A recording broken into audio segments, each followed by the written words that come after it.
The rain over Baltimore wasn't holy water. It was a greasy, gray shroud that seeped into the cracks of the city and the soul of Leo Vance. It diluted the blood on the asphalt, but could not wash it away. Leo knelt in the expanding crimson halo, his hands slick and warm, pressed against the ruin of his partner's chest. Ben's eyes, wide with a surprise that had frozen into permanence, stared past Leo at the nothingness of the alley ceiling. The echoes of the gunshots still seemed to ricochet off the wet brick, a final violent hymn for a good man. Leo had seen violence before. It was the currency of his world as an undercover operative for the FBI's organized crime division. But this was different. This was a punctuation mark, a brutal end to a thread he'd been following for years. The betrayal was a physical taste, copper and bile in the back of his throat. He hadn't just lost an informant. He'd lost his tether, his last claim to a life that made moral sense. He didn't hear the sirens approach. He didn't feel the cold rain. His entire universe had contracted to the chilling stillness under his palms and the burning, silent scream in his own skull. This is all there is, the void in him whispered. Dirt, blood, and an ending in the dark. The light that manifested was not from flashing blues and reds. It began as a pressure, a hum at the edge of reality that made the raindrops shiver in midair. Then the alley folded. The space around him warped, the grimy walls stretching like taffy before solidifying into planes of polished, seamless alabaster. The stench of garbage and gunpowder was obliterated by a scent of ozone and something impossibly clean, like the heart of a lightning strike. Leo stumbled back from Ben's body, which now lay on a floor that glowed with a soft internal light. His service pistol was in his hand, raised by instinct, pointing at the figure that stood before him. To call it an angel would be to diminish it. It was a storm of purpose given form. 7 wings, eyes gleaming in their feathers, fanned out in a terrifying corona. Its presence was not comforting. It was an avalanche of absolute authority.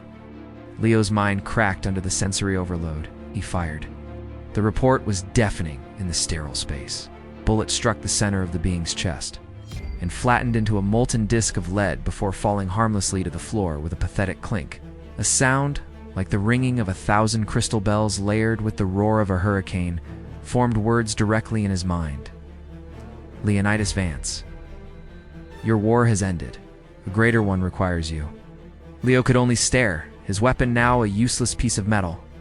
He watched, numb as a single luminous feather detached from a wing. It drifted down, not towards him, but towards Ben's corpse, where it touched the fatal wound. Flesh knitted itself back together in a weave of searing light. Color returned to Ben's face, and his chest rose in a sudden, gasping breath. His confused, living eyes met Leo's for one fractured second before he vanished, leaving only a faint golden afterglow. What did you do? Leo's voice was a raw scrape, a demonstration, a currency, the Seraphim's voice intoned. His soul was in transit. It has been rerouted to a place of rest. A payment in advance. Payment for what? The being leaned forward, and the weight of galaxies pressed down on Leo. Hell has perfected the art of corruption.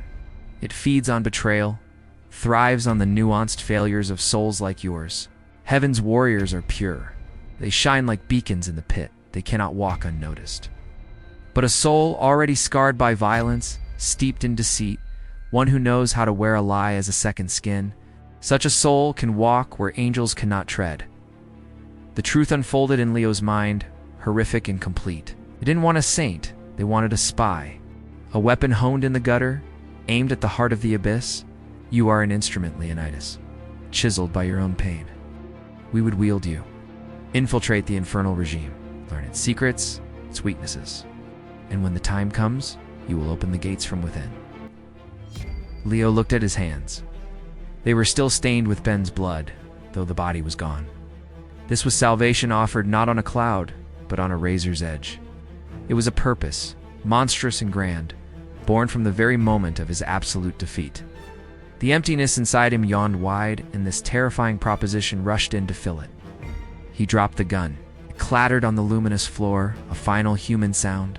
What do I have to do? The Seraphim's many eyes focused on him, and in them, Leo saw not compassion, but the cold fire of strategy. You must die to this world, it said. as the blinding light began to consume the chamber once more and be reborn in ours. The forge awaits. The last thing Leo saw was his own bloody hand, outstretched, not in prayer, but in a pact written in the only ink he had left. The war for his soul was over. The war of heaven and hell had just recruited its most unlikely soldier.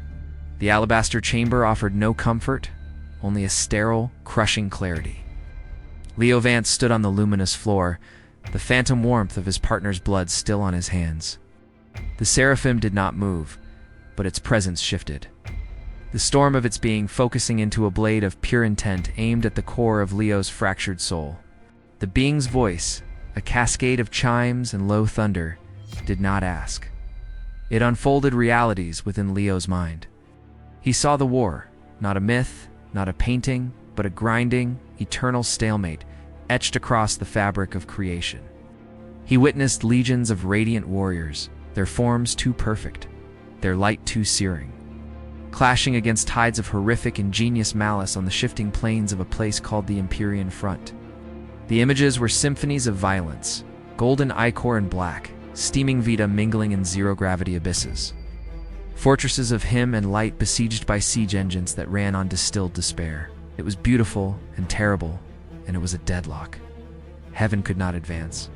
Hell could not break through. The vision narrowed, plunging downward through layers of metaphysical rock, and screaming firmament into the heart of the adversary's domain, the citadel of Dis, capital of hell. Here the war was waged with different weapons, not with flaming swords, but with ledgers of sin, psychological operations that spanned millennia, with the subtle corrosion of hope.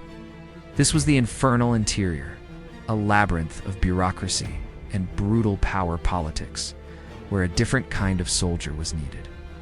A soldier who understood shadows. You see the problem? The thought voice resonated, not as a question, but as a statement of grim fact. Our light announces us. You're kind. You are gray. You dwell in the spectrum of compromise. You are already half familiar with the landscape of betrayal we require you to traverse. New images, sharper, more personal, flooded him. They were not of celestial battles, but of his own life. The first time he'd lied to his mother about a broken vase, the cold calculation of putting a criminal away by becoming a semblance of one. The intimate betrayal of gaining a trafficker's trust, only to dismantle his empire from within. Each memory was held up, not in judgment, but as evidence. This was his qualification. His soul was a dossier of moral ambiguity, and in heaven's desperate calculus that made him the perfect candidate. The proposition was laid bare, not in terms of salvation, but in the stark language of a military briefing. His death in the alley would be made real. Leonidas Vance, FBI, would be a closed case, a body found, an explanation fabricated. In return, he would be remade, not into an angel, but into a weapon disguised as a damned soul. He would be inserted into the infernal hierarchy, a sleeper agent in the heart of the enemy's seat of power. His mission, ascension, to climb the grisly ladder of hell's meritocracy, to gain the trust of its rulers, and to find the single critical flaw that could break the stalemate on the distant front. The price was enumerated with cold precision. He would be severed from all he knew. He would breathe the air of damnation. He would have to commit acts, maintain cover, that would stain him in ways the blood on his hands never could. The light of heaven would not comfort him. It would be a distant, punishing memory. He would be utterly, devastatingly alone. As if to cement the cost, the seraphim extended a single, featherless pinion, a sharp, metallic protrusion that gleamed like a surgical instrument. Without touching Leo, it swept through the air before him. The space rippled, and a vision of the alley returned. But from a detached observational point of view, he saw his own body, a convincing, empty shell, sprawled beside a dumpster, a pool of stage blood spreading from a crafted wound. He saw Ben alive, but memory hazed, giving a confused statement to uniformed officers who nodded with programmed sympathy. He saw his own file stamped terminated. The severance was absolute, surgical, and cruel. This is not a call to grace Leonidas Vance. It is a call to duty of the darkest kind. You will be our scalpel in the beast's belly. You will be our sin. Leo felt the last of his old world dissolve. The anger, the grief, the pointless seeking for justice in a corrupt city. All of it was consumed by the terrifying scale of what was offered. This was a path with no personal redemption, only a operational objective. Yet, within the yawning emptiness that Ben's death and this revelation had carved in him, it was a path. It was a purpose that dwarfed his own pain, that weaponized his very flaws. He looked from his bloody hands to the incomprehensible being before him. He was not a hero agreeing to a quest. He was a broken tool being assessed for a specific, grim function, and in that, there was a dark, resonant truth. He did not speak an oath. He gave a single, slow nod, the gesture of a man accepting a life sentence. It was acceptance, was surrender. It was the signature on a contract written in the only ink he had left, his own spilled life. The seraphim's wings enveloped him, not in an embrace, but in an incandescent forge. The sterile chamber blazed into a sun-core white. The last human sensation Leo Vance had was not of light, but of being unmade, his very essence pulled apart like thread, ready to be rewoven into a lie for the ages.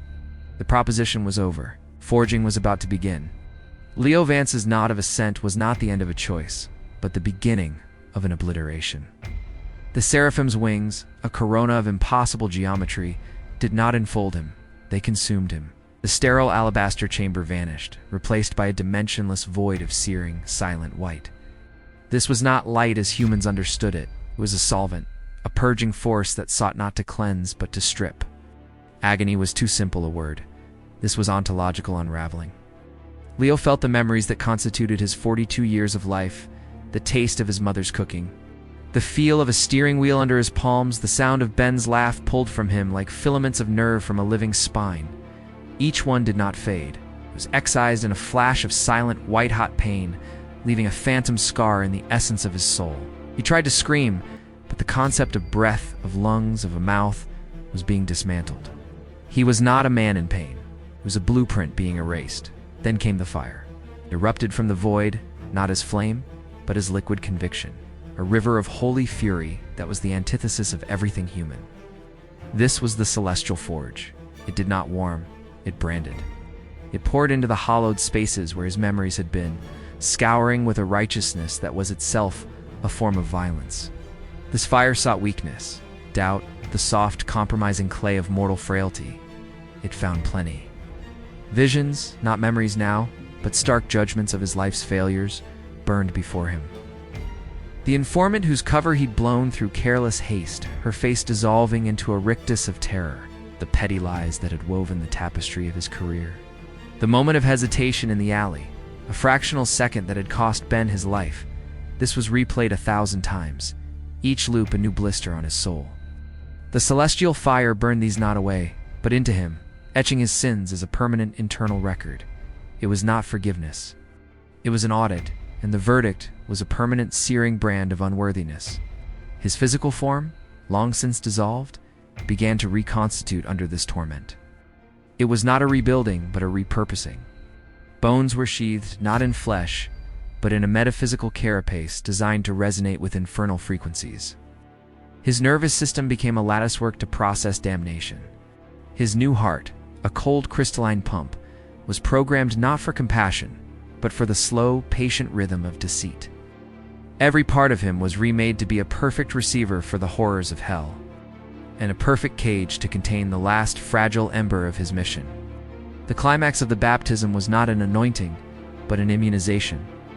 A single, concentrated lance of the purest seraphic fire, a fragment of the seraphim's own core, was driven into the center of his forged being. It was agony beyond the previous torment, the feeling of having a star sewn into his chest. This was the anchor, the heaven particle.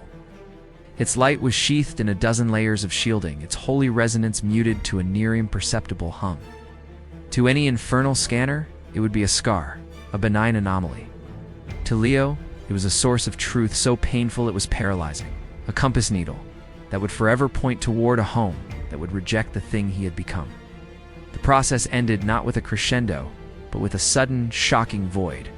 The fire vanished, and the white silence collapsed.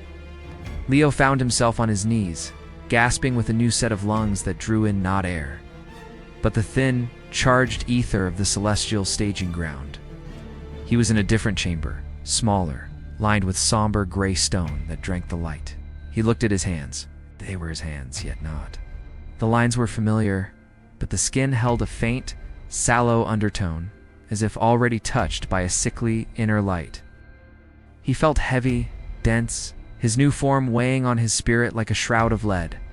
Before him stood a new figure, not the storm of the seraphim, but a being of quiet, imposing austerity.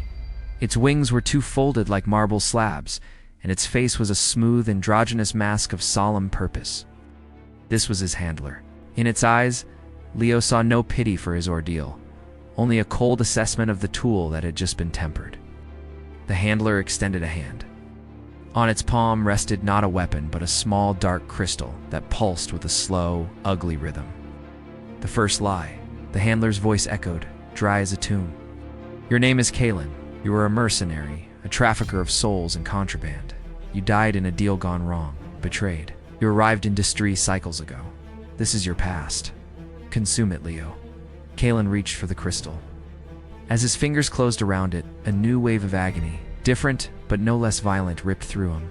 False memories, vivid and brutal, injected themselves into his consciousness. The smell of sulfur-tainted currency, the feel of a demon-forged blade, the taste of betrayal as a knife found his ribs in a shadowy bazaar. They overrode the scorched earth of his old life, planting a garden of poisonous necessary fiction. The baptism was complete. Leonidas Vance was ash, scattered on the floors of Heaven's Forge. What remained knelt on the gray stone, breathing the air of a borrowed damnation, a soul forged in celestial fire and clothed in another man's sins. He was ready for his descent. The false memories were not a film to be watched, but a parasite to be lived. The dark crystal's energy did not merely impart information, it invaded. As Kellen's fingers closed around it, a torrent of borrowed sin flooded the hollows of his remade soul. He was no longer kneeling on gray celestial stone. He was in the Iron Bazaar, a cavernous infernal market where the air tasted of hot metal and despair. The memory construct was visceral. The weight of a pouch of soul coin, each piece whispering with trapped anguish, hung heavy at his belt. The grip of a jagged knife, its blade etched with promises of lingering pain, was familiar in his palm. He felt the fierce, possessive pride of a recent acquisition, a bound cluster of mortal souls. Their terror, a sweet, vibrating hum through their ethereal tethers. He haggled with a scaled merchant, his voice a low rasp he didn't recognize, laced with the casual cruelty of the damned. The deal turned sour, a shimmer of treachery in the merchant's eyes, a second too late. The searing, cold-hot agony as the merchant's own hidden blade punched up through his ribcage, not to kill instantly, but to anchor him in place for the real dissection. The betrayal was a personal, intimate thing, a lesson in the only currency hell truly respected: ruthless opportunism. Leo, buried, screaming somewhere in the depths, felt every second. He felt the phantom wound burn. More horrifying was the acceptance that washed through the memory. Kylan. This is the way of things, not with anger, but with a cold, professional disappointment at being outplayed. The memory shattered, leaving him gasping on the floor of the staging chamber. The handler watched, impassive. This was not the end, but the beginning of the forging. The crystal's invasion was a template, but the soul had to be shaped, hardened. Over a period that felt both instantaneous and an eternity, the handler worked. It was not a teacher, but a torturer of identity. Using tools of solidified light and resonant sound, it provoked, tested, and scarred. It conjured illusions of fellow damned souls, cunning, desperate creatures, and forced Kalen to interact. A whispered offer of alliance had to be met with immediate, calculated counter-betrayal. A show of weakness had to be punished with swift, disproportionate violence to establish dominance. Leo's human instinct for caution, for building trust, was a flaw to be burned out. In one brutal session, an illusory demon child, weeping phosphorescent tears, begged for a drop of celestial water Kalen did not possess. The old Leo flinched. The handler's correction was a psychic lash that felt like boiling oil poured directly onto his consciousness. Sentiment is a stench. The handler's voice hissed in his mind. It will give you away before you speak. Kalen learned to look upon suffering with not just indifference, but with analytical interest. The final test was one of blood and authenticity. The chamber dissolved into a perfect replica of a hell forge on the lower slopes of Dis. The heat was a physical assault. Before him, chained to an obsidian anvil, was a being of faint flickering light. A captured celestial cherub, its form broken, one wing hanging by a thread of luminous tissue. Whimpers were the sound of plucked harp strings. "Your cover requires a history of malice against the heavenly host," the handler intoned. "Prove you can wear it." A jagged black metal tool, a soul drill, was placed in Kellen's hand. It hummed with a hunger for holy essence. The cherub's many eyes fixed on him, not with hatred, but with a profound, confused sorrow. It saw the tiny, shackled heaven particle within him and did not understand. Every cell in Leo's being recoiled. This was the line. This was the sin that could not be undone. The heaven particle in his chest flared in silent, agonizing protest. But Kalen, the forged soul, the mercenary, the betrayed trafficker, knew the price of hesitation. He had felt the knife in his ribs. To survive here, one had to commit. To be convincing, one had to be cruel. His face, his new face, settled into a mask of cold practicality. He pushed the drill forward. It did not simply pierce, it siphoned. The cherub's light dimmed, siphoned into the tool's reservoir with a sound like a dying choir. The being did not scream. It unraveled into motes of extinguished grace, ichor. The color of liquid gold splashed across Kellen's arm, and it burned like acid, leaving smoking. Pitted scars that would never fully heal, a permanent badge of infernal achievement. He dropped the drill. The chamber returned to gray stone. The handler observed the smoking scars, the ichor on his tool, the utter absence of remorse on Kellen's face. There was no approval, only a faint nod of acknowledgement. The forging was complete. The lies were no longer an overlay, they were the bedrock. The soul of Leonidas Vance was now a relic, locked in a vault behind a wall of someone else's sins, encased in a shell of performed damnation. He stood, the weight of his new history settling upon him like a well-worn coat of shadows. He looked at his scarred, stained hands, the hands of Kalen. The soul was forged, the gate awaited. Kalen stood with his handler on a bleak, wind-whipped promontory at the edge of the celestial realm. Below them lay not a landscape, but a Terran creation, the Abyssal Gate. It was not a door or an arch, but a wound, a spiraling vortex of shattered realities, screams fossilized into static, and a deep, gravitational ache that pulled at the substance of his newly forged soul. The light here was a sickly, bruised twilight, repelled by the emanation from the pit. The handler did not offer final words of encouragement. Its role was logistical, its compassion a void. With a gesture of its marble slab wing, it directed Kellen's attention to a narrow, shuddering causeway of ossified light that bridged the nothingness, leading directly into the maw of the vortex. This was the penitent's span, a one-way filament for processed souls. To cross it was to burn the final bridge. "Your resonance has been tuned," the handler stated, its voice devoid of inflection. "The gate will read you as a Category 3 damned, violent, deceitful, self-serving. Your entry will be logged. Your old life is statistical dust. Proceed." Kalen took a step onto the span. It was not solid, but a vibrating tension, like walking on a gargantuan frozen harp string. With each step, the celestial firmament behind him seemed to dim, its harmonies fading into a dull murmur, then into silence. The only sound became the hungry roar of the abyss ahead, and a new, disturbing symphony rising to meet him, the chaotic, discordant anthem of hell. Halfway across, the trial began. The gate was not passive. It was an interrogator. Probing tendrils of raw anti-divine energy, like ghostly serpents made of ash and regret, whipped up from the vortex.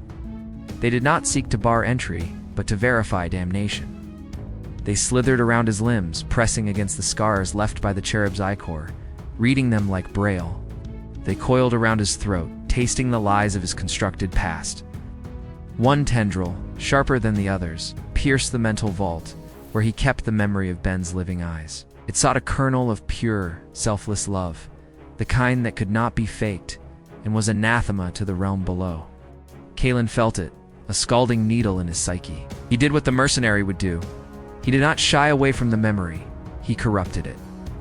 He twisted the image, letting the gate taste not grief, but a mercenary's fury at a valuable asset lost. He projected the cold calculus of a botched deal. The tendril recoiled, satisfied, dripping a psychic residue that felt like filthy oil on his mind. But the gate's final test was physical, a last toll for passage. As he reached the precipice of the vortex, the very air crystallized into jagged black ice shards that tore at him. These were not random fragments, but solidified fragments of mortal regret, the specific regrets of those he had supposedly betrayed. He felt the lacerations open on his arms, his chest. The blood that welled forth was not the red of a man, but a thick, smoky ichor, the color of burnt amber. Each drop that fell into the abyss was a signature, a biochemical confirmation of his status. The pain was immense, a ripping, freezing burn, but he embraced it as Kalen would, as proof of survival, as a receipt paid in his own vita. He did not jump. He let the gate's pull take him. The ossified light of the span snapped behind him with a sound like a breaking spine. The fall was not through space, but through layers of metaphysical degradation. He plummeted past fleeting visions of the sins that had crafted his cover, faces of souls he'd trafficked, their mouths open in silent, eternal screams. The glint of the merchant's treacherous blade, the cold of the upper realms gave way to a stifling atmospheric heat that smelled of sulfur, ozone, and industrial decay. He landed not with a crash, but with a sickening organic squelch. The impact drove the air from his lungs, air that was now thick, oily, and left a coppery temps on the tongue. He pushed himself up, his hand sinking slightly into a rubbery, dark ground that pulsed with a slow, weary rhythm. He was in a receiving yard. Above the sky was a cavernous ceiling of jagged, glowing rock, bleeding a permanent, feverish twilight. Before him rose the impossibly vast, tiered architecture of Dis, a city of black spires and fortified levels that reeked of ambition and despair. The sound was a colossal, grinding drone, the machinery of eternal administration punctuated by distant, agonized bellows. A figure shambled toward him, not a demon of grandeur, but a weary, bureaucratic lesser fiend with a tarnished brass tablet. It eyed Kellen's smoking amber blood and fresh scars with bored recognition. Name and category, it rasped, stylus poised. Kalen met its gaze, letting the forged soul rise fully to the surface. Letting the cold, surviving cruelty of the mercenary shine in his eyes. The last vestige of Leo Vance buried itself deep, a shard of ice in the heart of a furnace. Kalen, he said, his voice already adapting to the thick air, becoming a grittier, harder thing. Category 3, he had crossed over. The instrument was in the belly of the beast. The war of infiltration had begun. The bureaucratic fiend, named Grish by the tarnished plaque on its desk, did not lead Kalen into the city. It processed him. The receiving yard was a vast, open-air annex to Dis proper, a marshalling ground of fresh arrivals. The air here vibrated not with hope, but with the low-grade panic of eternal orientation. Grish assigned him a number 117,304, cycle 9067, sublevel 3, and etched it onto a thin, warm plate of infernal iron before pressing it, hissing, into the flesh of Kellen's forearm. The brand was not just identification, it was a metaphysical leash, a tracker, and his sole initial currency. First rule, Grish rasped, not looking up from its tablet as Kalen stifled a gasp at the searing pain. Everything is a transaction. Breath, space, a moment of quiet, it is all accounted for. Your brand holds your merit. Spend it wisely. Run out, and you become raw material. It gestured a clawed hand towards the distant smoking towers where the light had a sickly, industrial green hue. The screams from there were rhythmic, mechanized. The second rule was demonstrated, not explained. As they moved through the crowded yard towards a monolithic archway labeled intake and assignment, a scuffle broke out. A larger, horned, damned soul, fresh off the span and still bleeding smoky amber, tried to shove past a smaller, quicker one with eyes like black marbles. The smaller one didn't cower. In a motion faster than thought, it produced a shard of sharpened bone, and slashed the larger one across the tendons behind its knee. As the horned soul bellowed and fell, the smaller one was on it, not to kill, but to meticulously scrape the still fresh, valuable damnation ichor from its wounds into a crude vial. No one intervened. Grish didn't even pause. Second rule, it muttered as they stepped over the pooling, stolen blood. Power is never given, only taken. It's always temporary.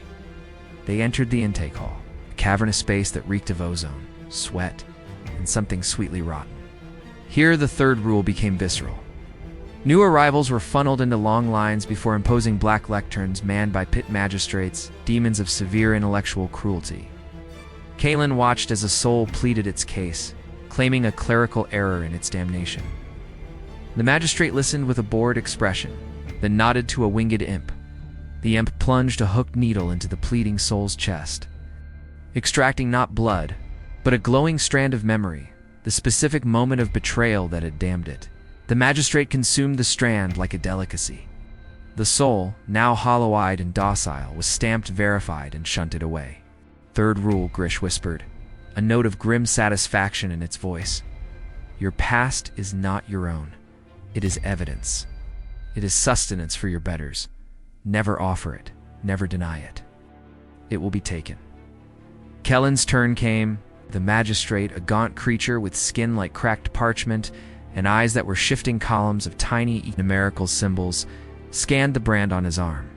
Its gaze felt like insects crawling under his skin, probing the forged history of Kalon the mercenary.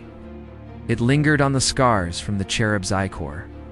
A flicker of something, not respect, but acknowledgement of a useful level of malice, passed through its numerical eyes. Category 3. Violent, deceitful.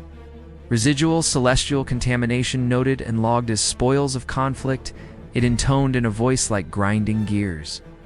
Merit allocation, minimal. Assignment, the gutters of avarice, quadrant 7. Purpose, soul silt, filtration, and reclamation. A heavy, crude pickaxe was thrust into Kellen's hands. The handle was slick with the phosphorescent sweat of countless previous laborers. Final rule, the magistrate said, leaning forward, its breath smelling of old ledgers and iron. Purpose is everything. Without a function, you are waste. Your function now is to filter the dregs of damned avarice from the effluent of the upper spires. Fail to meet your quota, and your brand will claim your merit, then your substance. Succeed. It offered a thin, lipless smile. You may earn the right to a worse job. Grish led him out a different archway, onto a spiraling downward ramp. The air grew thicker, hotter, choked with particulate matter that glimmered with a false, toxic gold, the soul silt. Below, in vast foaming trenches, Kalen could see figures up to their waists and swirling. Corrosive sludge, swinging their picks against congealed clumps of metaphysical greed. He gripped the pickaxe, the brand on his arm throbbing in time with the city's monstrous heartbeat.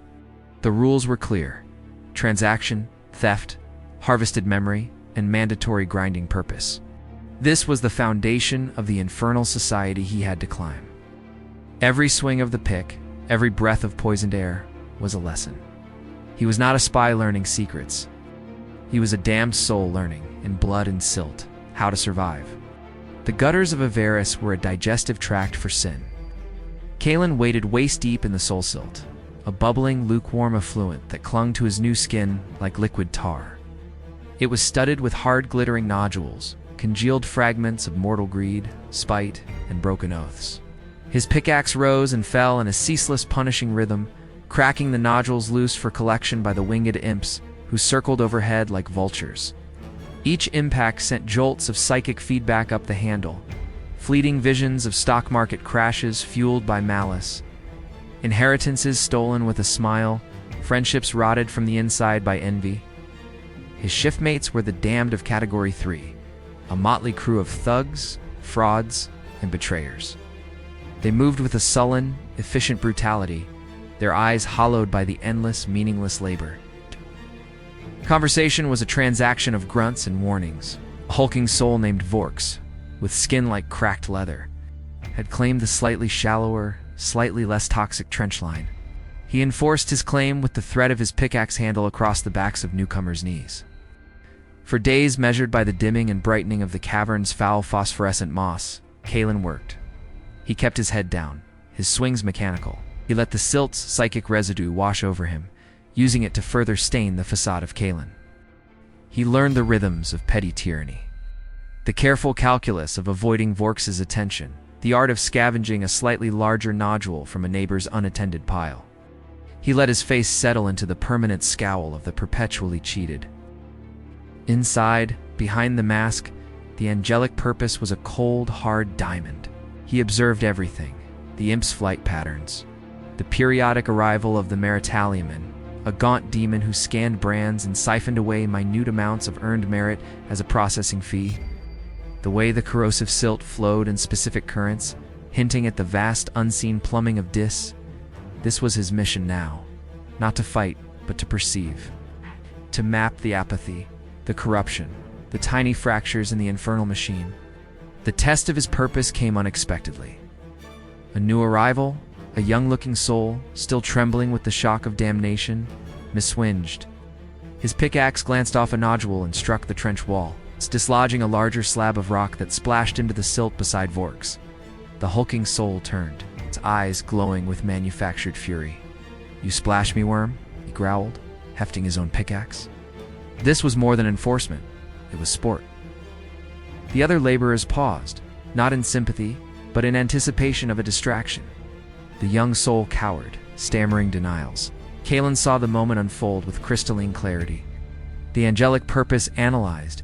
Intervention was illogical, risked exposure, offered no merit. The rules of damnation dictated he look away, but the memory of Ben's body in the alley, the helplessness, the brutal finality, flared within the vault of his true self. It wasn't compassion, it was a violent recognition. And he saw something else. Vork's stance was sloppy, confident to the point of arrogance. The silt where he stood was undercut, unstable. He did not shout, he did not plead. As Vork's raised his pickaxe for a crippling blow, Kalen moved. Not towards the bully, but towards the trench wall Vork's had his back to. With a guttural shout of effort that sounded perfectly in place, Kalen drove his own pickaxe not into silt, but into a slick, weeping fissure in the rock, just above the waterline. A calculated crack shot through the wall. A section of rotten stone, loosened by countless cycles of effluent, gave way. It wasn't a massive collapse, but a precise one. A torrent of accumulated sludge and several larger rocks slid down, not onto Vork's head, but onto the silt bank directly behind his knees. Vork's mid-swing faltered as the ground beneath his feet liquefied.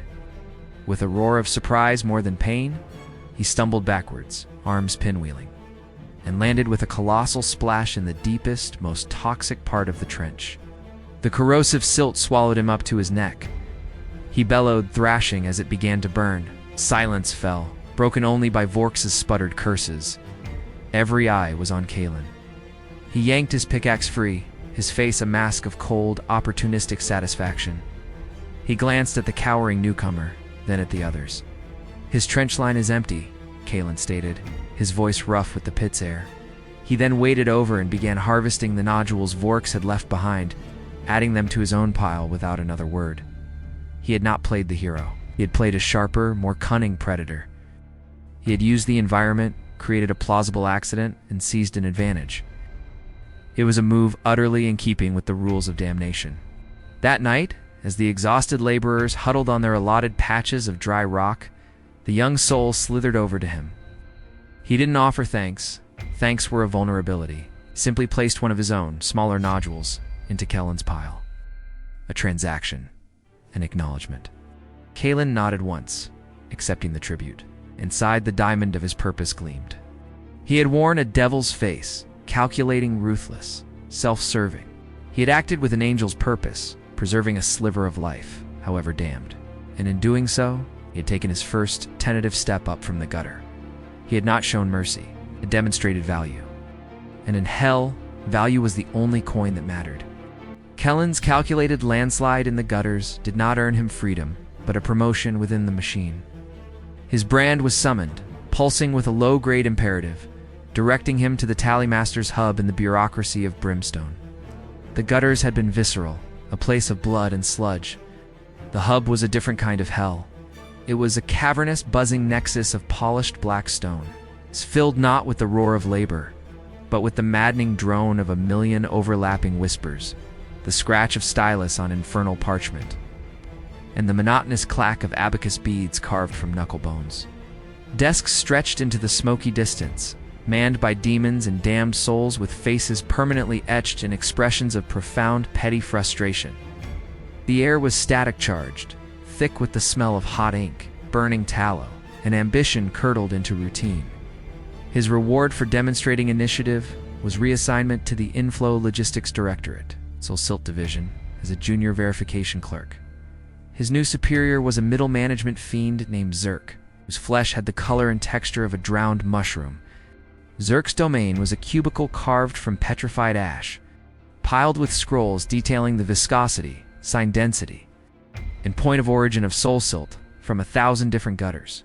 Your task, Zerk hissed, barely looking up from a report shimmering with faint trapped screams, is to reconcile the manifests. The tally from the gutter's foreman must match the intake weight at the purification vats. They never match. It gestured to two mountainous piles of ledger slates. Discrepancy under 1%, you note. Over 1%, you flag. The flag requires a triplicate discrepancy form, which must be notarized by the foreman you are accusing of error or theft. Good luck. It was a trap disguised as a duty. The foreman skimmed silt nodules as a matter of course, selling them on the black market for personal merit. The clerks knew it. The management tacitly accepted it as it kept the foreman motivated. The paperwork was a ritual, performance of accountability designed to absorb the energy of the diligent into meaningless friction. Kellen's first day was an education in institutionalized despair. He saw a clerk, eyes hollow, spend an entire cycle trying to get a notarization on a 1.5% discrepancy, only to be told the form was now obsolete and he needed the new form 667B. The clerk's brand visibly dimmed as merit was deducted for procedural failure. The drama here was not of pickaxes and brawls, but of slow, psychic evisceration. Kalen witnessed a soul in a nearby cubicle, after a lifetime of flawless ledger balancing, make a single transpositional error. A compliance demon, a thing of many jointed limbs and cold lens-like eyes, was summoned. It did not punish the soul. It made the soul watch for an entire cycle as the demon meticulously unraveled every line of work the soul had ever done, finding 3 minor errors in a decade of labor.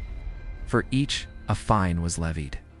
The soul's brand faded to a ghostly gray, and it was led away, not to punishment, but to a lower grade of labor, a fate worse than torment. A demotion into absolute irrelevance. Kalen understood. This was the true engine of hell, not fire, but futility, not rage, but resignation. It was a system designed to grind down resistance, not with overt cruelty, but with infinite, soul-crushing procedure. To navigate it, to climb it, one had to master its absurd, bloody logic. He did not try to be perfect. His moment of advancement came from blood, but not his own. A shipment manifest from Gutter Quadrant 7, Vorx's old quadrant, now run by a foreman named Grak, showed a staggering 12% deficit. It was an audacious, arrogant theft. Zerk slammed a claw on the slate. Flag it. Triplicate. I want Grak's horns in a vice. But Kalen had cross-referenced. He had noticed in the mountain of scrolls that Grak's brother was a mid-level factor in the Soul Silt distribution syndicate. Filing the flag would be correct. It would also be suicide for Zerk's department, and by extension, for Kalen. Instead of filling out the form, Kalen spent a cycle quietly comparing Grak's manifest to the intake logs of 3 other gutters. He found a pattern of minor overages in them, always on the same cycles as Grak's deficits. He prepared a single, concise summary, not an accusation, but an observation. Statistical redistribution anomalies, potentially indicating systemic load balancing issues across the effluent conduits. Recommend internal review of pipe integrity before assignment of blame. He placed it before Zerk. The fiend stared, its mushroom flesh twitching. It saw the truth immediately. The problem was not theft, but infrastructure. It was a face-saving lie, wrapped in bureaucratic armor. Zerk wouldn't have to fight Grak's brother. It could request a maintenance budget. Zerk's ocular stalk swiveled to Kalen. For the first time, its gaze held something besides weary contempt. It was the look of one predator recognizing a more subtle kind in its midst. "Your notation is efficient," Zerk rasped. 8. It took the summary and incinerated the damning manifest with a jet of brimstone breath. "You are wasted on verification. Tomorrow, report to the Interdepartmental Liaison Office. They deal with sensitive discrepancies." Kalen returned to his cubicle. His hands were clean, unstained by silt or blood, yet he felt more stained than ever. He had just used the bureaucracy's own twisted rules to protect a thief and advance his own position. He had not broken the machine. He had learned to make one of its gears turn for him. The angelic purpose observed, recorded, and filed the moral cost away in a ledger of its own. The climb continued, one corrupted form at a time. The Interdepartmental Liaison Office was a step up from Zerk's cubicle, but a step deeper into the maze. It occupied a warren of windowless chambers where the air was cooler, smelling of dust, old vellum, and subtle fear. Here, clerks like Kalen weren't just processing silt manifests. They were handling the volatile paperwork of interdemon politics, territorial disputes between departments, and the quiet, paper-based wars that fueled DIS's internal power struggles. Kellen's new role was that of a reconciliation analyst. His task was to find narrative through lines in conflicting reports, to craft the official story when two departments filed mutually exclusive claims on a resource, a quota, or a failure. It was a workshop for institutional lies, and he was a gifted apprentice. He learned to turn a violent skirmish over a soul forge into a joint training exercise, and a catastrophic accounting error that vaporized 1,000 damned souls into a successful efficiency, streamlining. He became a ghost in the machine, valued for his cold human talent for spinning plausible fictions. He earned a private alcove, a steady trickle of merit, and the careful, distant respect of creatures who saw him as a useful, if oddly colorless, tool. It was in this alcove, late in the silent shift cycle, when the only light came from the faint, hellish glow of stacked emergency scrolls, that the Whisper found him. He was cross-referencing a tedious dispute between the Furnace Stokers Guild and the Ember Procurement Directorate. A faint, cool sensation brushed against the back of his neck, like the touch of air from a tomb long sealed. No sound reached his ears, but words formed directly in the center of his mind, clear and thin as shaved ice. The Furnace Master is skimming refined agony. He reroutes it through Conduit 7 Beta. The Procurement Director knows. She is blackmailing him for a share, hence the fabricated shortfall in their reports. Kalen froze, his stylus hovering over the slate. The voice was not his own. It held no emotion, no infernal rasp, no bureaucratic drone. It was simply informative. He did not react outwardly. He slowly completed the line he was writing, then made a show of rubbing his eyes. Mentally, he pushed a thought outward, aiming it into the silence. "Who?" "A friend of the instrument," the Whisper replied. "You walk the correct path, but you look at the ground. Look up. The true architecture is above you." A sudden searing pain lanced through Kellen's brand.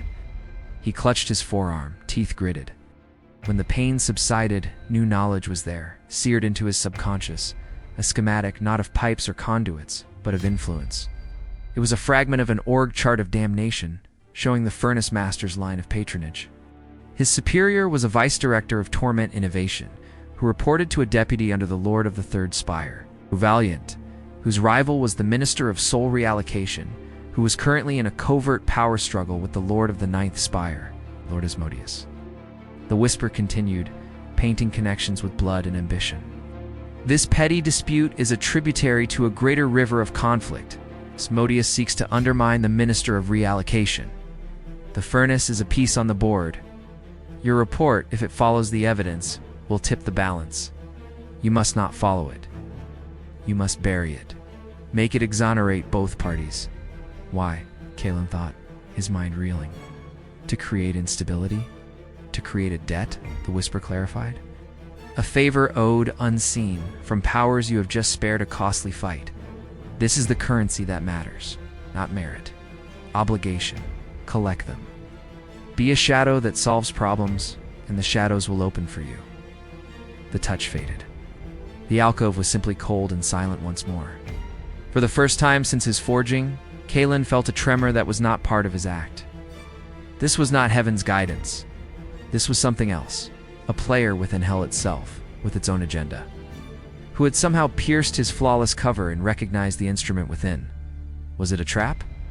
A test from the handler he had not sensed in cycles. He looked at the damning evidence before him. The Whisper's logic was flawless, a masterclass in infernal realpolitik. To act on the truth would be correct and would make him a target. To bury it, to craft a beautiful, exonerating lie, would be an investment. His angelic purpose warred with his survival instinct. The purpose screamed to expose corruption, to weaken the structure.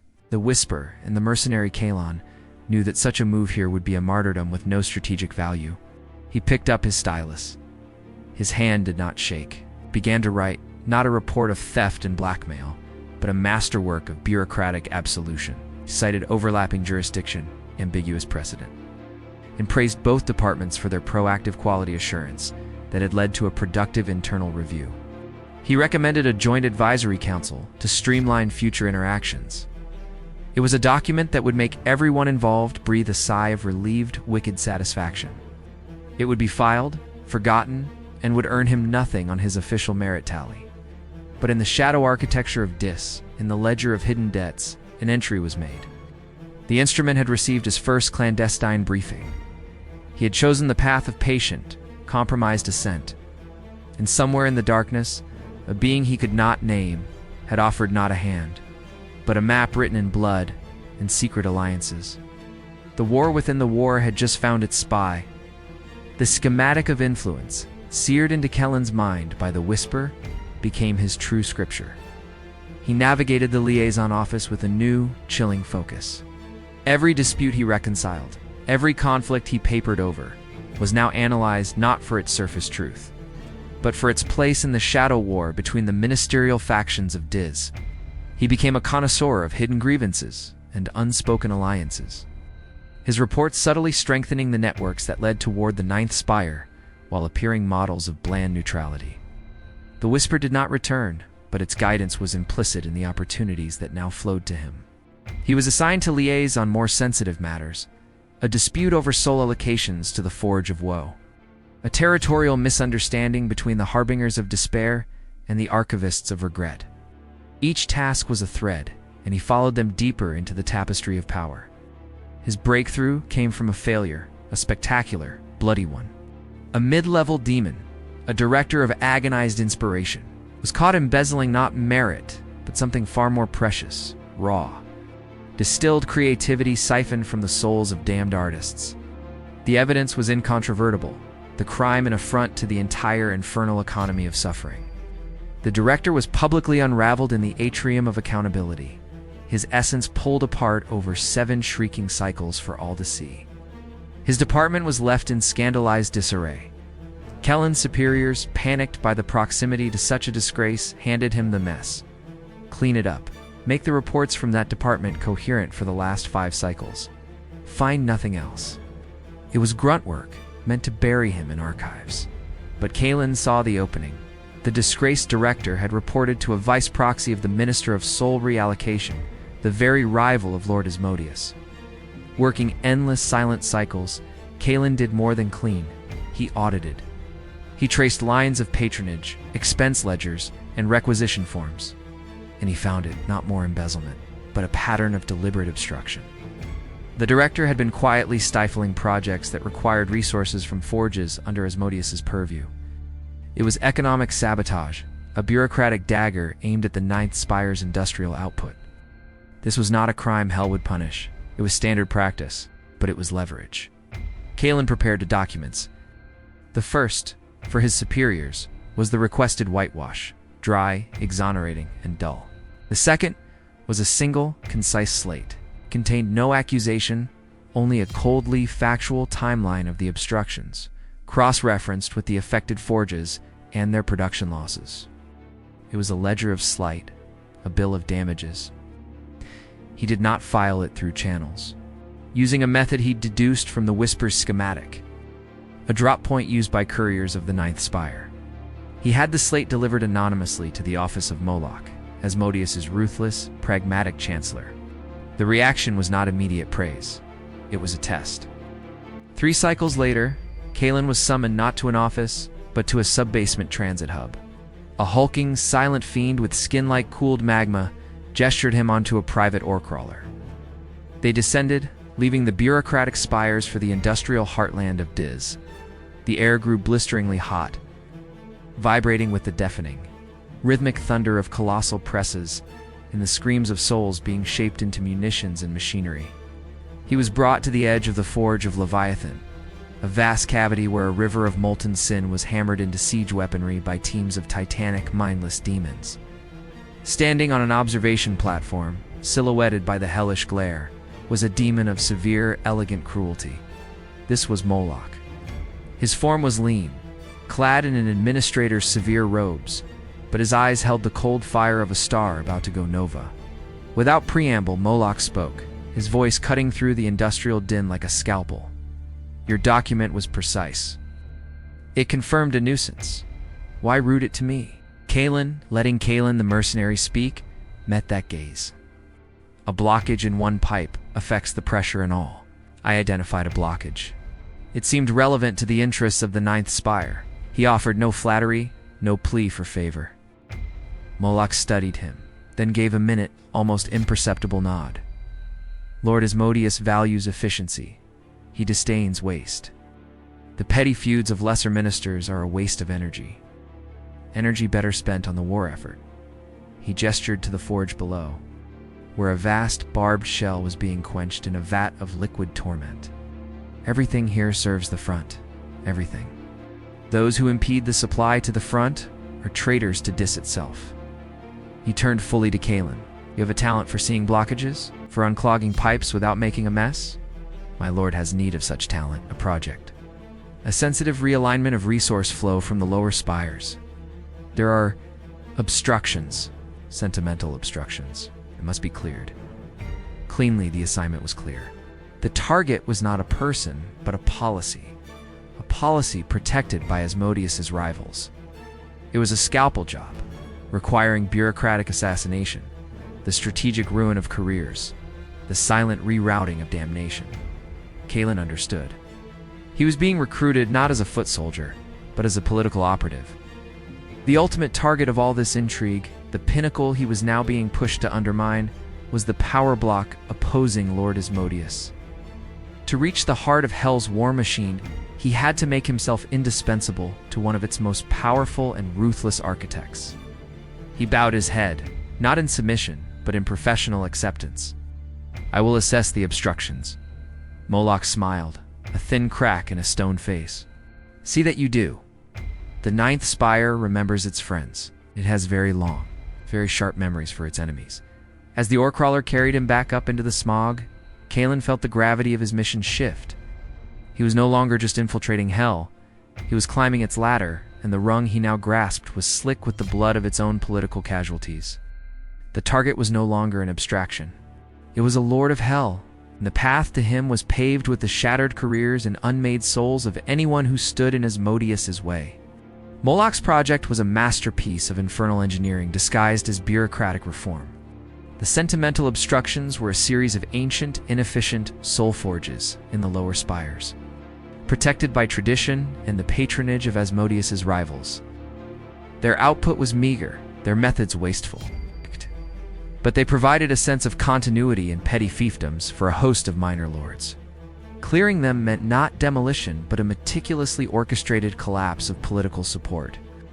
To do this, Moloch assigned Kalen a partner, a demon named Seraph. She was not a bureaucrat. She was a saboteur auditor from the 9th Spire's internal security wing. Where Kalen was a scalpel of paperwork, Seraph was a hammer of compliance. Her form was sleek, armored in overlapping plates of black chitin, and her eyes were lidless, glowing pits of cold blue flame.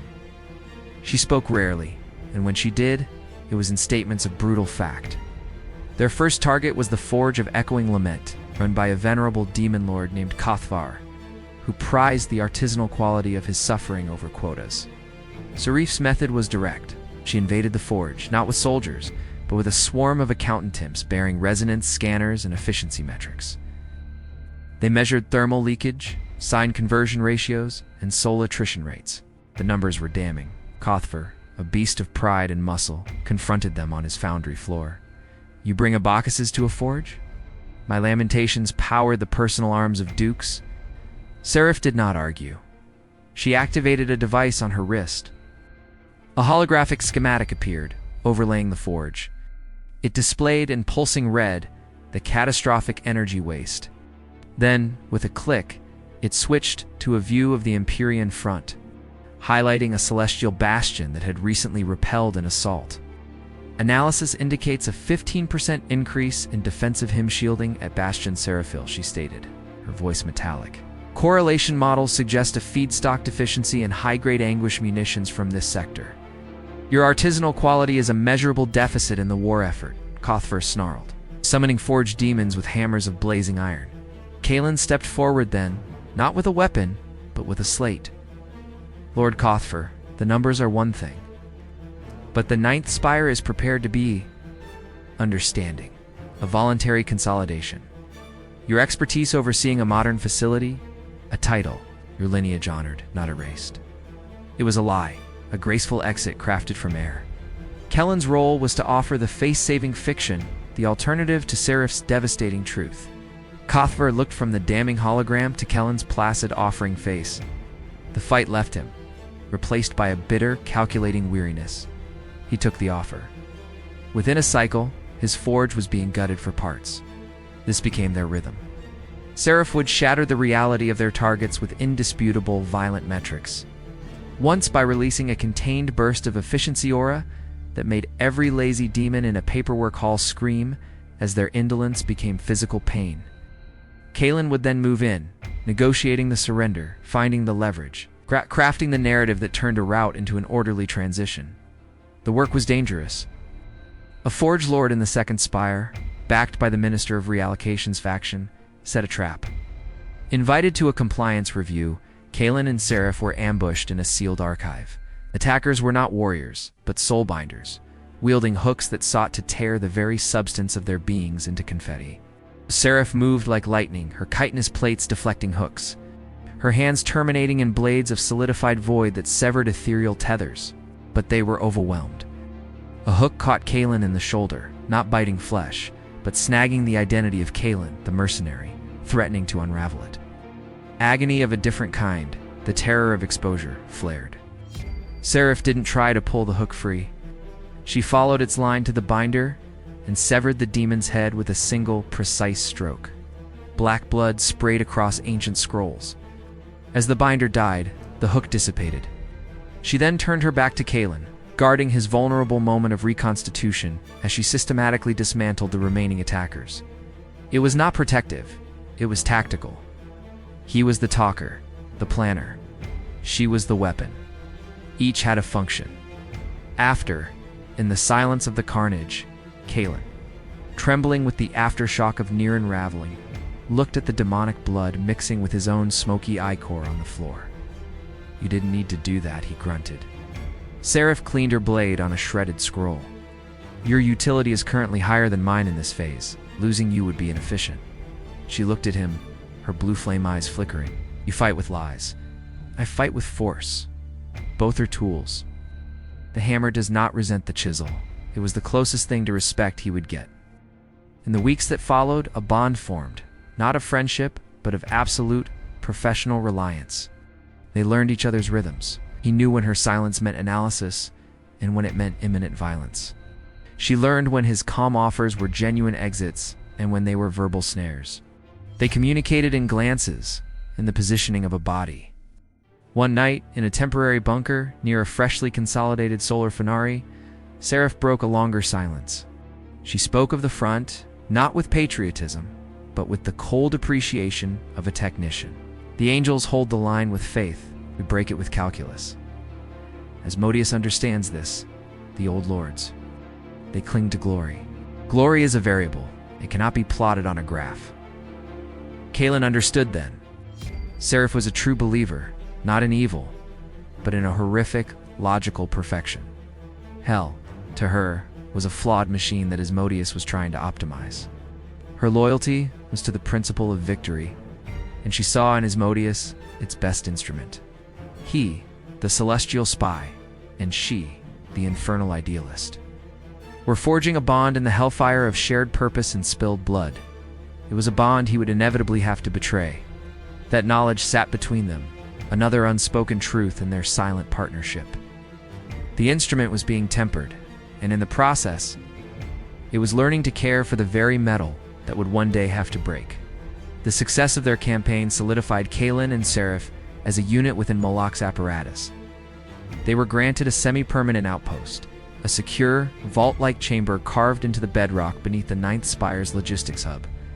It was a mark of trust and of value. It was also Kellen's first real opportunity. The chamber was lined with dormant data crystals, humming storage units of infernal information. A single, heavily shielded conduit pipe ran through one wall, pulsing with the faint, sickly green light of encrypted soul traffic from the lower forges to the front. It was a minor artery. But it was a connection. For the first time since his descent, Kaelin was in a fixed location with access to Hell's nervous system. The heaven particle, that shard of seraphic fire buried in his core, had lain dormant, a silent, aching ember. Now it began to hum.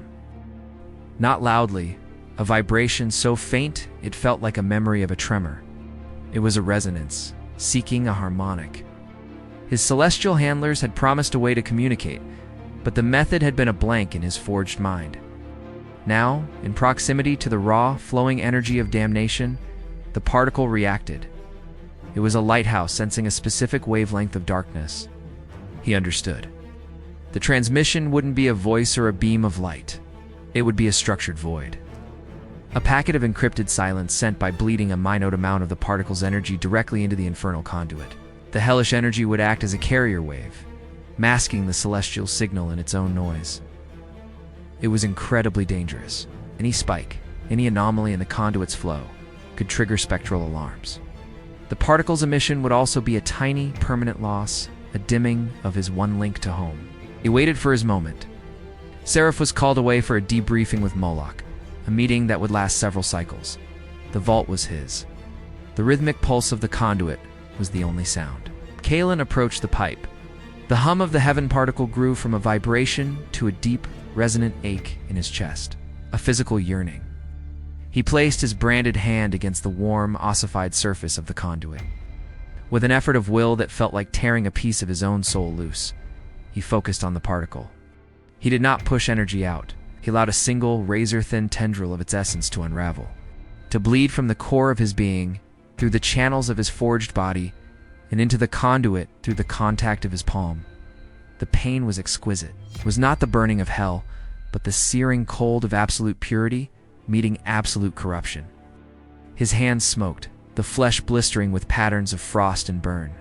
The conduit itself shuddered, the green light within flickering erratically for a single, heart-stopping second. Alarms didn't sound, but somewhere in the bowels of the spire, a minor diagnostic would flag a transient pressure fluctuation. In that second of connection, Kaelin formed his message. Not with words, but with compressed concepts, images, and data streams he'd absorbed, the schematic of influence leading to Asmodeus, the efficiency metrics of the forges, the political fractures between the spires, the name and operational profile of Seraph, the location and security of the logistics hub. He bundled it all into a tight, dense knot of meaning and let the particle's tendril carry it away, into the rushing current of damned data, headed elsewhere. To a listening post in the void, he hoped. To the Seraphim. To home. The tendril snapped. The connection severed. Kaelin slumped against the conduit, his branded hand a ruined mess of crystalline blisters and weeping, smoky, amber ichor. He was shivering, not from cold, but from a profound spiritual depletion. The heaven particle within him felt smaller, distant, its light muffled. He had just given a piece of it away. He quickly gathered himself, wrapping his hand in a strip of inert insulation scroll to hide the distinctive, wholly tainted wounds. He forced his breathing to steady. The vault looked unchanged. The conduit pulsed its steady, ignorant rhythm. He had done it. The first transmission was sent. Heaven now had its first eyes deep within the infernal interior, confirming the instrument was alive and placed. The cost was a permanent scar, a diminishment of his own celestial essence, and the terrifying knowledge that he had just committed the ultimate act of treason in the heart of enemy territory. When Seraph returned, her lidless eyes immediately went to his wrapped hand. "Damage? Conduit feedback during a diagnostic sweep?" Kalen said, his voice tight but even. "Minor. The shielding on that access point is substandard. Should be noted for maintenance." She stared at him for a long moment, her head tilted as if listening to a frequency he couldn't hear. She then gave a single nod. "I will add it to the report. Inefficient shielding is a security risk." She believed him, or chose to. The bond of hellfire held, for now. Alone later, Kalen looked at his wounded hand. The pain was a constant, throbbing reminder. He was no longer just a spy. He was now an active intelligence asset. The war in heaven had just received its first dispatch from the abyss, and the angel within the devil's vault had begun, slowly, to bleed itself dry to light the way. The wound from the transmission did not heal cleanly. The flesh on Kellen's palm, where holy essence had met infernal conduit, remained a latticework of angry crystalline scar tissue that throbbed with a dull, dissonant ache. It was a constant physical whisper of his treason. More troubling was the change within. The heaven particle, diminished by its bleed, felt muted. Its light, once a barely perceptible compass, was now a guttered candle, making the crushing weight of the damned reality around him feel heavier, more absolute. It was in this state of heightened vulnerability that the crack appeared. The assignment was routine: audit a soul processing annex on the fringe of Asmodeus's territory. A place where the raw anguish of new arrivals was refined into usable despair. The annex director, a harried fiend named Grix, was obsequious, his terror of Seraph palpable as she stalked the refinery catwalks with her scanner. While Seraph quantified the misery, Kalen was taken to review the intake logs. The archive was a cave of weeping stone, lit by the faint glow of captive regret swimming in crystal jars. As Grix fumbled with a stack of slates, one slipped, shattering on the floor.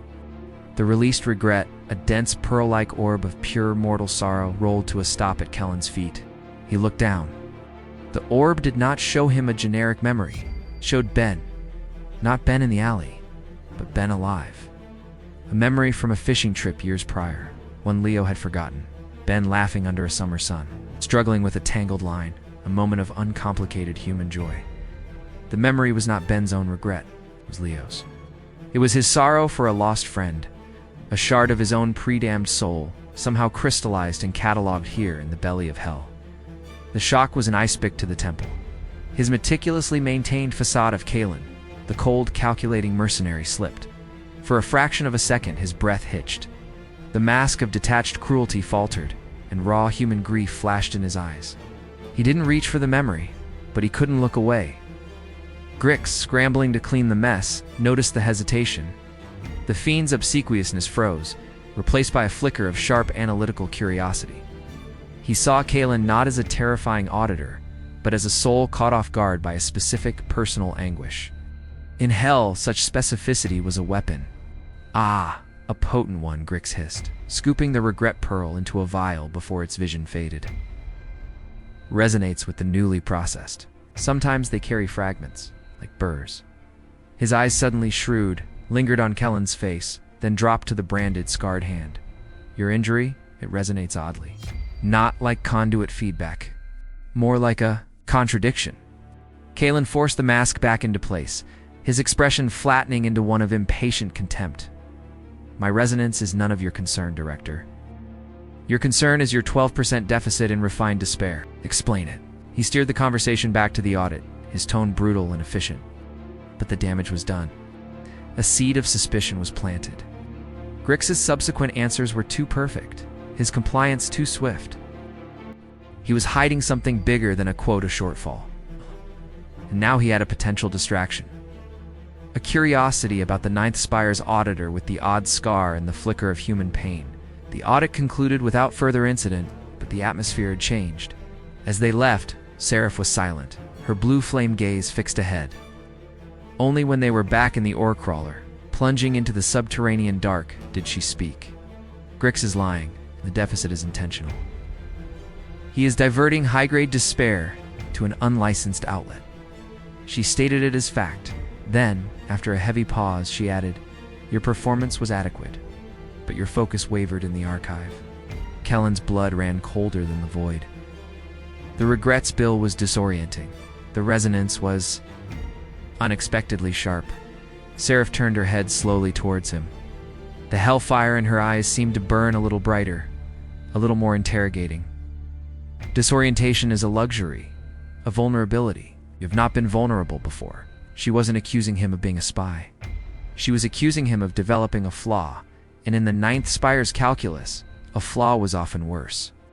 "The wound from the conduit has been distracting," Kalen said, holding up his scarred hand, turning the truth into a cover. "It pulses with the spire's rhythm. It will be remedied." Seraph watched the play of sickly light from the tunnel walls over the crystalline scars. "See that it is," she said finally, turning away. "Flaws are exploited. Grix may try to exploit yours. If he does, eliminate him. Cleanly." The crack was not in the mission, but in him. A sliver of Leonidas Vance had leaked through the forged soul of Kalen, witnessed by an enemy. The perfect instrument now had a hairline fracture, and in the pressures of hell, such fractures had a tendency to spider and to shatter. The facade was no longer impregnable, and the most dangerous threat was no longer the enemy before him, but the man slowly awakening within. The seed Grix planted did not take long to bear poisonous fruit.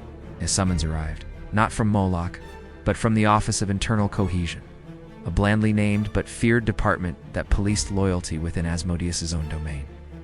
The summons cited a routine anomaly review related to the audit. Seraph received an identical scroll. Her gaze, when she met Kellen's, was not suspicious but strategically cold. The bond of hellfire was suspended, replaced by procedural caution. They were escorted not to an office, but to a sterile, circular chamber of black mirror stone. In the center stood a being of terrifying stillness, the Inquisitor. It had no distinct form, just a swirling, contained vortex of gray mist from which extended several precise metallic probes. This was not a demon of passion, but a logic and gen of suspicion. Auditor Kalen. Auditor Seraph, a toneless voice emanated from the mist. Discrepancy. The Soul Regret Catalog number 887 Alpha Z.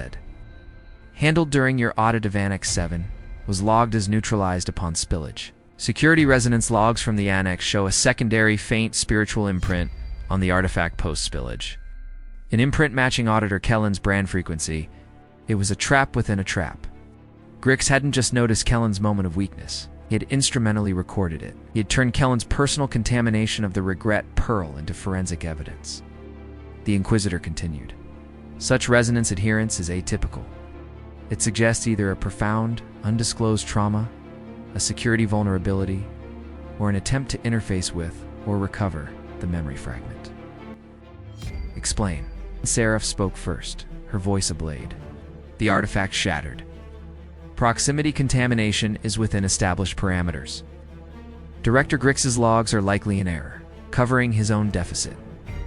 Hypothesis noted and discounted, the Inquisitor stated. A probe swiveled to point at Kalon. Your explanation. Kalon stood perfectly still. He could feel the Inquisitor's probes scanning him, not his body, but the layers of his being. They brushed against the scar on his hand, and the muted heaven particle within him gave a feeble, terrified flutter. He saw the path of a lie, claiming a trauma from his forged past. But the Inquisitor would demand to see that trauma, to taste its memory, that could unravel everything. He chose a more dangerous truth. The memory fragment was of a mortal I betrayed, Kalen said, letting the mercenary's cold pride fill his voice. A valuable asset lost through sentiment. Seeing it was a reminder of a professional failure I had buried. My resonance adhered because I was, for a moment, reevaluating the tactical error. He looked directly into the swirling mist. It was not a vulnerability. It was a recalibration. Grix mistook a soldier reviewing a past battle for a weakness. It's error. The chamber was silent. Inquisitor's probes hummed. Plausible, it concluded, unsatisfied. But unresolved. Verification is required. The memory fragment has been reconstituted. You will interface with it fully. You will observe the resonance feed. your account will be substantiated, or you will be substantiated as a risk. A pedestal rose from the floor. Upon it sat the regret pearl, now housed in a complex cage of needles. To interface meant to plunge his consciousness fully into Ben's memory, to relive it not as a ghost but as a participant, with every emotional frequency exposed to the Inquisitor's scanners. It was the ultimate psychic probe. If he shielded any part of his true self, they would see the shield. If he let go entirely, the flood of Leo's love for his friend could drown the mercenary cover and reveal the celestial core beneath. It was an impossible choice. Seraph was watching her stance, that of a soldier ready to execute a compromised unit. Kalen stepped forward. There was no other path. He placed his scarred hand on the cold housing. Proceed. The needles of the cage extended, piercing the pearl and simultaneously sinking into his temples. The world vanished. He was on the lake. The sun was warm. Ben's laughter was real. The tang of algae and fresh air filled senses long deadened by brimstone. The joy was an agony more profound than any hellfire. He felt Leo's love for his friend, pure and uncomplicated, a thing that had no place in the universe he now inhabited. He let it flow. He let the Inquisitor see it all. But within the torrent, he performed a desperate, brutal act of soul surgery. As the memory played, he began to corrupt it. In the vision, Ben's smiling face subtly shifted. His eyes became calculating. His laughter held a hint of mockery. Leo's own love was twisted in real time into the bitter suspicion of a mercenary who now believed retroactively that his friend had been skimming from their proceeds, that the trip had been a pretext for a lie. The beautiful memory curdled into a justification for the betrayal that damned Kalen. He took the sacred and made it profane, murdering the truth of his own past to protect the lie of his present. The psychic feedback was devastating. A scream, silent in the chamber but deafening in his soul, echoed through him.